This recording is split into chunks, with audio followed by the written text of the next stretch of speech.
మీకందరికీ శ్రీరామనవమి శుభాకాంక్షలు. NRI vision Telangana association వారికి చెమటోడ్చి కష్టపడి తల్లిదండ్రుల వంశగౌరవ ప్రతిష్టలు నేర్పుకుంటూ భారతదేశానికి జన్మస్థలమైన తెలంగాణకి తల్లిదండ్రులను తెలుసుకునే తీరులో మీరందరికీ ఇక్కడికి వచ్చినందుకు మీకందరికీ శుభాకాంక్షలు తెలియజేస్తున్నాను. ఇప్పుడు నేను విషయానికి వెళ్ళడం లేదు. తానా ఆట వీళ్ళందరూ కూడా కొన్ని వందల మంది వచ్చి కోట్ల రూపాయలు ఇచ్చినారు. ఆర్గనైజేషన్స్ డెవలప్ చేయడానికి నమ్మి ఇచ్చినటువంటి వాళ్ళు చాలా మంది ఉన్నారు. చాలా మందికి సహాయం చేశారు. ఈవేళ పునర్నిర్మాణంలో తెలంగాణలో ఇప్పుడు ముత్యం రెడ్డి గారు ఒక మాట చెప్పింది. దాని కొరకు వచ్చిన ఎస్సీ ఎస్టీ బీసీ మైనారిటీస్ వచ్చిన తర్వాత డెవలప్ అవుతున్న తరుణంలో మీడియాలు డిగ్రీలో ఈ రకంగా English medium Telugu medium compare చేస్తూ చెప్పారు. అది అక్షరాలు నిజం. కానీ ఈనాడు తెలంగాణ వచ్చిన తర్వాత తల్లిదండ్రులను తీర్చుకోవాలంటే నేను ఒకటే అంటున్నాను. ఇప్పుడు గుడాల శ్రీధర్ గారు వెళ్ళిపోతున్నారని అంటారు. మీరు వెళ్ళిపోయినా ఉన్నా మీరు ఏం చేయాలన్నా పరమార్థం ఒక దగ్గరే ఉంది. లేని వాడికి, కష్టపడేవాడికి, కన్నీరు కార్చేవాడికి, చెమట చుక్కలు రాసి తెలంగాణకు సహాయపడినటువంటి వాళ్లకు, బాగా ప్రతిభ ఉండి నష్టపడుతున్నటువంటి వాళ్ళు, కష్టపడుతున్నటువంటి వాళ్ళకు మీ డబ్బు కానీ మీ సహాయం అందితే అంతకన్నా పెద్ద పరమార్థం ఏముండదు. అది అందిస్తారని మాత్రమే నేను ఆశపడుతున్నాను. కానీ అది ఏ రకంగా అయితే మీరు అందరి ముందు చెప్తున్నారో, పొద్దున్నే నమ్ముకొని అక్కడికి వెళ్ళి మీరు ఏ ఫండ్స్ పంపినా లేదా ఏమన్నా సహాయం చేయాలన్నా అది ప్రాక్టికల్గా మీరు చూసి ఆ సహాయం చేస్తే మాత్రమే ఈ తెలంగాణ చరితార్థం అవుతుందని. ఎందుకంటే వచ్చిన 10 నెలల్లో మేము చూస్తున్నాం. మేము కోరుకున్నాం, దెబ్బలు తిన్నాం, అరెస్ట్లు అయినాం, ఏమేమో జరిగింది. ఈ 10 ఏళ్ళు బాగా అలసిపోయినాం. ఇక్కడ ఉన్నటువంటి వాళ్ళు ఎంతమంది ఉన్నారు కానీ చెమట చుక్కలు రాస్తున్నాడు, కడుపులో నొప్పులు పెట్టుకుని ఆకలి కొని తిరిగి అరిచి అనారోగ్యం పాలైనటువంటి వాళ్ళు కొన్ని లక్షల మంది ఉన్నారు. అందులో నేను ఒక గడ్డిపోస లాంటి. కానీ నా అనుభవం చెప్తుంది ఏమంటే, పునర్నిర్మాణంలో తెలంగాణకు సామాజిక న్యాయం జరగాలని అంటే ముత్యం రెడ్డి గారు ఆఖరి చెప్పిన మాట నడవడం లేదు. మళ్ళా కుల ప్రాతిపదికన, మత ప్రాతిపదికన, గ్రూపు ప్రాతిపదికన మళ్ళీ ఈ డెవలప్మెంట్ స్టార్ట్ అవుతున్నది. అది ఎక్కడి వరకు వెళ్తుందో వచ్చిందనే తృప్తి లేనటువంటి పరిస్థితి ఏర్పడ్డది మాకు. There is no satisfaction in life in these 10 months. Something is defect in that. కానీ ఏదేమైనా ఒక సత్యం మాత్రం చెప్తాను. అక్కడ ఆంధ్రలో నష్టమైంది, ఇక్కడ తెలంగాణలో నష్టమైంది. ఇంకెవరున్నా తెలంగాణ ఇచ్చేవాళ్ళు కాదు. ఈ పార్టీలు మీరు అన్నారు మేము నాన్ పొలిటికల్, అది సత్యమైన మాట చెప్పారు మీరు. నేను కూడా సత్యం మాటనే చెప్పాను. సోనియా గాంధీ ఇచ్చిన తర్వాత తెలంగాణకి ఎవరైనా తీసుకొచ్చేది ఉండి ఇప్పటి వరకు ఆమెను తేకపోవడం అనేది పెద్ద డిఫెక్ట్. అది చాలా మందికి, బాగా మందికి తృప్తి లేనటువంటి జీవితం ఇక్కడ. దానికి కృతజ్ఞత ఎవరు చెప్పినటువంటి పాపన పోలేదు కాబట్టి అది చాలా వెలితి. రెండవది ఏమంటే, తెలంగాణ వచ్చిన తర్వాత పునర్నిర్మాణంలో అన్ని దానకర్ణుల్లాగా ప్రభుత్వం చేస్తున్న పనులలో చాలా మంచి పని ఉంది, నేను ఒప్పుకుంటాను. ఈనాడు చెరువులు కూడా మామూలు మాటలను ఒప్పుకుంటాను. కానీ ఇంప్లిమెంటేషన్లో ఏదైతే ఉన్నదో వచ్చిన వారికల్లా వరాలు ఇచ్చుకుంటూ మరి రిసిప్ట్స్ లేవు, ఎక్స్పెండిచర్స్ ఉన్నది. దాన్ని ఏమన్నా తక్కువ చేసుకొని వీళ్ళ మోడీ ఒక సొల్యూషన్ ఏమన్నాడంటే, మీకు మీరుగా వదులుకోండి ఈ సబ్సిడీ అన్నారు. మరి ఈ ఒక్క కూడా ఎందుకు ఆలోచన చేయాలి? అందరం కూడా, నేను కూడా నాకు 10 రూపాయలు వస్తే బాగుండని నేను అనుకుంటున్నా. కానీ మీరు అనుకోవచ్చు 45 ఏళ్ళ అనుభవంలో ఒక్క సిఫారసు నా కొరకు చేసుకోలేదు. 7 లక్షల రూపాయలు, 25 ఏళ్ల సర్వీస్, ప్రభుత్వ ఉద్యోగం, 45 ఏళ్ల సర్వీస్ ఈ సమాజంలో సంస్కర్తల వాటిని నడిచి పనిచేయాలని ఒక గడ్డిపోసు లాంటివండి. కాబట్టి మీకు చెప్తున్నా, ఎన్ఆర్ఐలు మీరంతా ఈ విజన్ తెలంగాణ ప్రకారంగా మీకు మీరుగా ప్రాక్టికల్గా చూసి ఈ తెలంగాణ బిడ్డలకు వాళ్ళు ఓసీలలో చాలా పేదవాళ్ళు ఉన్నారు, బీసీలలో కానీ పునర్నిర్మాణంలో భాగమని అన్నారు కాబట్టి అది మాకు తృప్తిగా లేదు. ఆ వంక నేను ఒక లెటర్ రాస్తాను మీకు. I'm social reforms awardee and other something. నేను బాగా చదవకుండొచ్చు, పెద్ద పోస్ట్ గ్రాడ్యుయేషన్ కాదు, నేను BA వరకు మాత్రమే చదువుకున్నాను. కానీ చదువుకున్నటువంటి వాళ్ళ మేధావులు అనుకుంటే అంతకన్నా నీచమైనటువంటిది ఇంకేం లేదు. ప్రగల్భాల ప్రసంగాల గరడీల సమయం ఇది, తెర వెనుకల దోచుకునే దగులుబాజీ కాలం ఇది. చట్టాలు ఏమి చేయును చట్ట సభల్లోనే దోషులుండ్రు, చట్టాలను చుట్టాలుగా మలుస్తున్న కాలం ఇది. నీతి వీడి దుర్నీతిలో మగ్గుతున్న వైనమిది, మానవతకు సానెపెట్టే మనుషులేది. ఏది కోరుకున్న దొరకలేని లేమి, ఏ గమ్యం కోరుకుండ్రో ఎందుకు ఇలా జరుగుతుందో.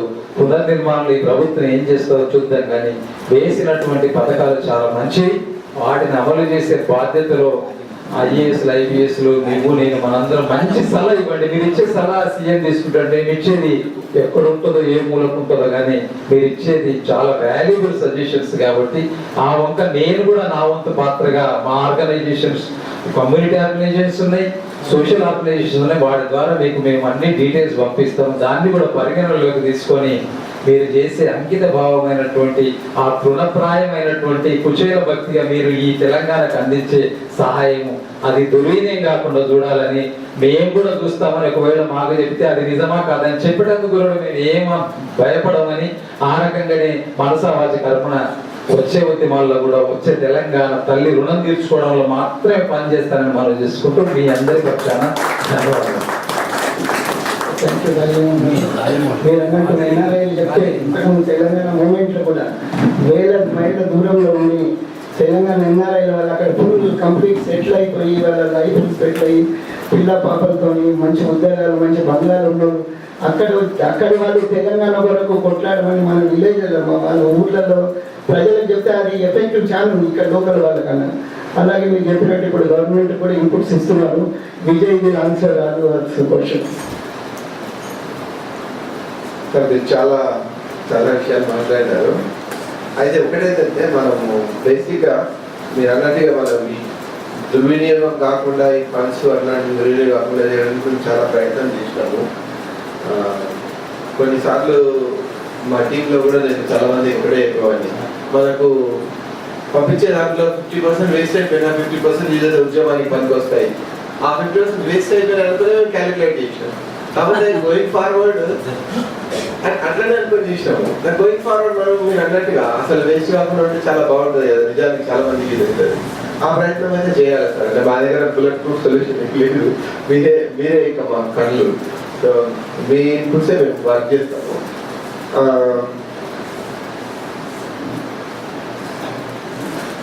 తర్వాత వచ్చి మీ ఫీడ్బ్యాక్, మీరే మీ అందరి ఫీడ్బ్యాక్ డెఫినెట్గా. అయితే మాకు ఫార్చునేట్లీ అండ్ అన్ఫార్చునేట్లీ మేము మీకన్నా ఓన్లీ డిఫరెన్స్ ఏంటంటే వీటికి వెళ్ళి అన్నట్టు పోయేది లేకపోతే లండన్ పోయే చదువు జాబులు చేస్తున్నాం, అంతకన్నా డిఫరెన్స్ లేదు. మీకు ఎంత నాలెడ్జ్ ఉందో మాకు కూడా అంత నాలెడ్జ్ ఉంది. మాకు బయట ప్రపంచం కొంచెం ఎక్కువ తెలుసు. ఫార్చునేట్లీ ఏంటంటే ఇక్కడ ఉన్న పొలిటికల్ లీడర్షిప్ మా ఫోన్ కాల్ వస్తే లేపుతుంది. పొలిటీషియన్స్ మా ఫోన్ కాల్ రాగానే లేపుతుంది. అది ఒక అదృష్టం అనుకోవాలా. అది మీకన్నా మేము పెద్ద పొలిటీషియన్ కాదు, అసలు అదొక అదృష్టం. దాన్ని మేము ఆయుధంగా వాడుకున్నాం లాస్ట్ 4-5 years నుంచి. అందుకే మేమే ఇష్టం అంటే తెలంగాణ ఉద్యమంలో మనము మీరు అట్లా రోడ్డు మీద స్టూడెంట్స్ వాళ్ళు చేస్తున్నారు, రోడ్ల మీదకి వచ్చి మీరు వంట వార్పులు ఏఏసీ తరఫున చాలా రకాల ప్రోగ్రామ్స్ చేసినారు. మేమేమనుకున్నామంటే ఈ ప్రోగ్రామ్స్ కి బిహైండ్ ద స్క్రీన్స్ మేము సపోర్ట్ చేసినాము. అది కాకుండా మేము ఒక కీ ఆస్పెక్ట్ తీసుకున్నాం ఏంటంటే ఈ లీడర్స్ మన మాట వింటారు కాబట్టి మేము లీడర్స్ ని బాగా టార్గెట్ చేసాం. లాస్ట్ 2 years అయితే మేము లీడర్స్ ని almost every single night, every 2 days conference call పెట్టిన మిత్రులందరూ ఇక్కడ వాళ్ళందరూ కాన్ఫరెన్స్ కాల్ పెట్టే కాన్ఫరెన్స్ కాల్ లో ఉంది. ఒక leaders, Telangana leaders, ministers, MLAs, Telangana వాళ్ళు, తమిళనాడు, మహారాష్ట్ర, అన్ని ఆల్మోస్ట్ చాలా స్టేట్స్, గుర్ఖా అండ్ ఉద్యమం వాళ్ళతో కూడా మాట్లాడినాం. ఆమ్ ఆద్మీ పార్టీ వాళ్ళతో మాట్లాడినాం. వాళ్ళ కాన్స్టిట్యూషన్ లో వాళ్ళు తెలంగాణ యాడ్ చేసినారు. వాళ్ళు నేషనల్ కాన్ఫరెన్స్ వాళ్ళతో మాట్లాడినాం. ఇవన్నీ ఎందుకు చేసినామంటే మేము ఒక స్ట్రాటజీకి ఆలోచన చేసినాం. మన తెలంగాణ ఉద్యమానికి మనం ఎన్ఆర్ఐస్ కాబట్టి మన వల్ల ఏమవుతుంది, మన వల్ల బెటర్ బెనిఫిట్ ఏమవుతుంది. నువ్వు లీడర్షిప్ నేను బాగా ఇప్పుడు జైపాల్ రెడ్డి గారు ఫర్ ఎగ్జాంపుల్, మాకు దీప్ రెడ్డి గారు కూడా హెల్ప్ చేసినారు జైపాల్ రెడ్డి గారితో మాట్లాడడానికి అవకాశం కల్పించడానికి. మేము చాలాసార్లు మాట్లాడినాం. తను ఫస్ట్ ఇంకొక 2 జిల్లాలు ఆడితే ఏమవుతుందండి అన్నాడు. మేమేమన్నా ఇంకొక 2 జిల్లాలు ఆడితే మా తెలంగాణ తలకాయ పెద్ద ఇంకా 2 జిల్లాలు మాకు. ఇట్లాంటి డిస్కషన్స్ జరిగినాయి. సార్ మా మాట విన్నారు, ఆయన విని మా మాట విని డెసిషన్ చేంజ్ చేస్తారని కాదు, ఆ డిస్కషన్స్ వాళ్ళ బ్రెయిన్ లో మనం వేసి వాళ్ళని ఒకవైపు పుష్ చేయడానికి ప్రయత్నం చేసినాం.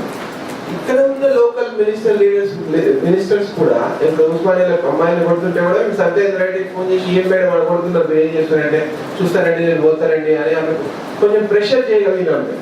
ప్లస్ అదే కాకుండా సోనియా గాంధీకి మేము మా తరఫున చాలా ఉత్తరాలు పంపించినాం సోనియా గాంధీ. ఆ తర్వాత తెలంగాణ ఇచ్చినాక కూడా ఒక థ్యాంక్ యూ లెటర్ పంపించినాం. మీరు చెప్పిన మంచి సజెషన్ నేను వేసిన ప్రోగ్రామ్స్ కి నేను యాక్చువల్గా థింకింగ్ సోనియా గాంధీ గారిని పిలుద్దామని, కానీ కొన్ని కారణాల వల్ల మేము ఆ డైరెక్షన్ ఒప్పుకోలేకపోయినాము. అదొక పని సార్. మరి సోనియా గాంధీ గారు యాక్చువల్లీ తను లేకుండా తెలంగాణ రాలేదు, ఆమె ఒక కమిట్మెంట్ వచ్చింది. మనం నెక్స్ట్ ప్రోగ్రామ్ ఎప్పుడైనా చేసినప్పుడు ఆమె తీసుకొచ్చి మనం చేయాలి. Thank you.